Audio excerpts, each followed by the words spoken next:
Welcome back to Grip News 2M, your source for the latest updates in the world of golf. Today we bring you a heated meeting that took place between PGA Tour Commissioner Jay Monahan and a group of golfers. The tension arose just hours after an announcement that stirred controversy. Let's dive into the details. PGA Tour Commissioner Jay Monahan found himself at the center of a fiery confrontation during a meeting with players at Oakdale Golf and Country Club in Toronto. The meeting took place following the PGA Tour's decision to form a partnership with Saudi Arabia's Public Investment Fund and the DP World Tour. According to Australian golfer Geoff Ogilvy, one player directly called Monahan a hypocrite during the meeting, which lasted over an hour at the site of the ongoing RBC Canadian Open. Ogilvy stated that Monahan acknowledged the accusation and accepted it. PGA Tour winner Johnson Wagner, speaking to Golf Channel, revealed that the room was filled with anger and tense moments.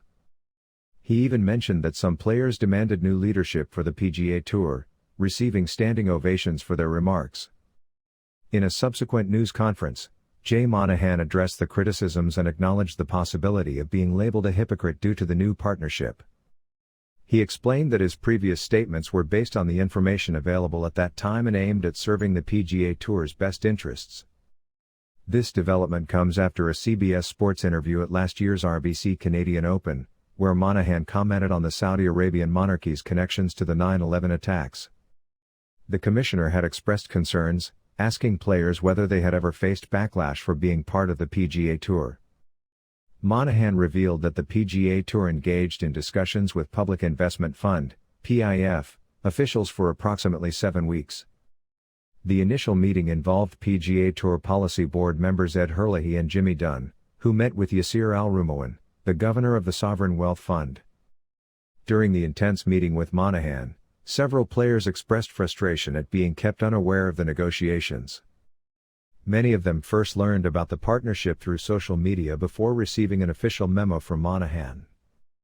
Notably, prominent PGA Tour stars like Tiger Woods, Rory McIlroy, and Jon Rahm, along with members of the Player Advisory Committee, were not informed in advance about the pending deal.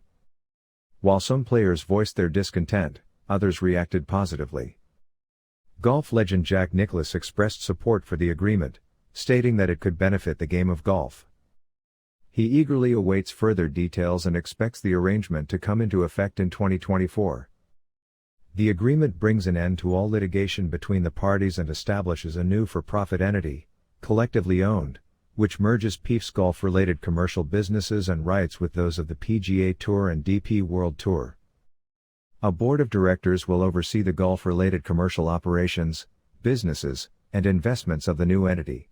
The focus will be on creating a cohesive schedule and maximizing excitement and competition among the top players in the game. According to the official release, the PGA Tour will retain its status as a tax-exempt organization, operating its tournaments and maintaining oversight of event sanctioning, competition administration, and rules. Yasir Al-Rumowan, the governor of the Public Investment Fund, will join the PGA Tour's policy board. He will also serve as the chairman of the new commercial group, while Jay Monahan remains the CEO. The PGA Tour will hold a majority stake in the new venture, and the PIF will invest in the commercial operations. That wraps up our coverage for today. Thank you for joining us on Grip News 2M, your trusted source for golf news. Don't forget to like, subscribe, and hit that notification bell to stay up to date with all the latest developments.